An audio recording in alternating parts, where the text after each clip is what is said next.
Ahojte. Troška sa nám ochladilo, ale to nás vôbec nemôže odradiť od toho, aby sme išli von.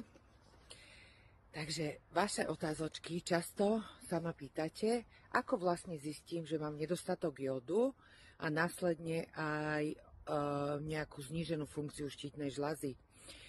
U mňa to prebiehalo tak, že ja som bola veľmi unavená, ale to doslova tak, že ráno som stala a už proste som nevládala, už absolútne celý deň som bola vyflusaná, nič ma nebavilo, proste toto boli moje prvé príznaky, keď som vedela, že sa niečo so mnou deje. Ak sa vás to týka, máte tieto pocity, určite to nepodceňte, choďte k lekárovi a dajte si aspoň vyšetriť tú štítnu žľazu.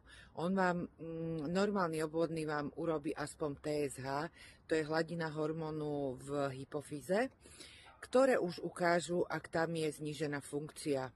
Ďalej pozrite sa na svoj krk, ak býva taký zdúrený veľmi.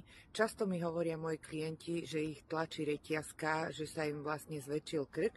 To už je prvý príznak. Takisto, že máte zväčšenú štítnu žľazu, to tzv. Strumu. Takže toto by boli také dva prvé veci, ktoré by som ja na vašom mieste urobila. A potom, ak by sa vám potvrdilo, že máte znížené